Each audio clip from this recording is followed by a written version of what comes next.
My name is Paul Antonson. I'm an illustrator, designer, pattern maker. I live in Sacramento.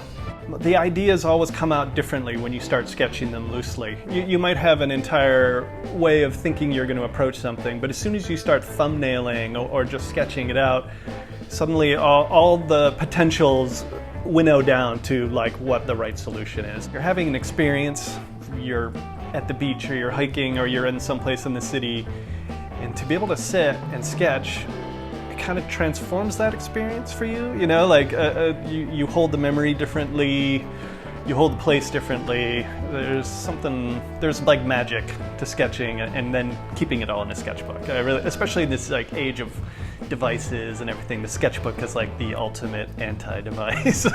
It's like your personal zine. Over the years, I started to realize I don't really like staying up late doing art. I do much better morning, afternoon, and then I kind of chill in the evening. I might kind of do a creative session here or there, but really it took a while to realize I'm not a night owl. I'm more of a morning person. These days with kids, I keep it pretty fixed, 8 to 5, stop right at 5 to hang out with the kids.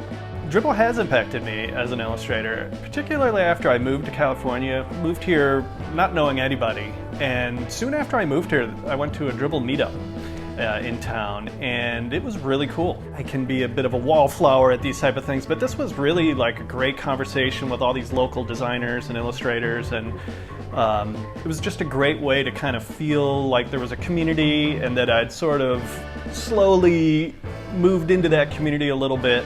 And I also scored an enormous stack of stickers, which I'm still using, and I just was like, I was so psyched to just walk away with a giant stack of Dribbble stickers. Certainly you use it as a type of research of the gestalt of the illustration world, like what's happening in the illustration world. You can get a sense of color palettes and styles. Definitely just a source of inspiration if you are feeling a bit of a funk. You know, it's a great place to go and just get a bit of that boost. We've used it at jobs to, if we're doing kind of like a rebrand, to kind of assess what the brands are out there in the world. I love how Dribbble is a lot of that, but it's just this constant flow. There's a good positivity. It's like the commenting and everything like that. It's like it's just super positive space. So yeah, I've kind of like ditched a few things on my phone a couple months ago and like put the Dribbble app on there and was like, okay, when I was previously going there, now I'm going here, and just kind of like, I don't know, build new habits. Working on that Affordable Care Act project, as the designer, you realize you're integral to it. You're helping creating this visual vision of how this all comes together, but you're not driving the project. You are really there to support the vision of the people who are really driving the story. And so you kind of have to kind of know your role and kind of know where you can impact it the most. You can't underestimate what you bring to that. I think, you know, you can take a project that could just be solid and take it to a place that gets wider attention because the design adds this cohesiveness to the whole thing and kind of helps invite people into it and stick their attention to it. In a place where our attention is so fractured, you know, design for big and kind of important stories, design can really play that role of kind of holding people with the story, I suppose.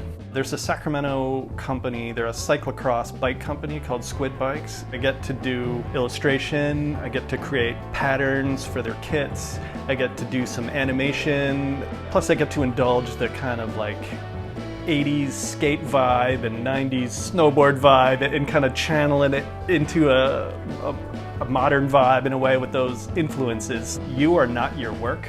The ability to be able to stand back and accept honest criticism is key. When people are criticizing your work, they're not criticizing you. They're criticizing your work, and it's something I still struggle with. If you can just kind of step back and absorb that and not necessarily action it, but just understand where people are coming from in that honest moment for them, it can be hugely beneficial for your career.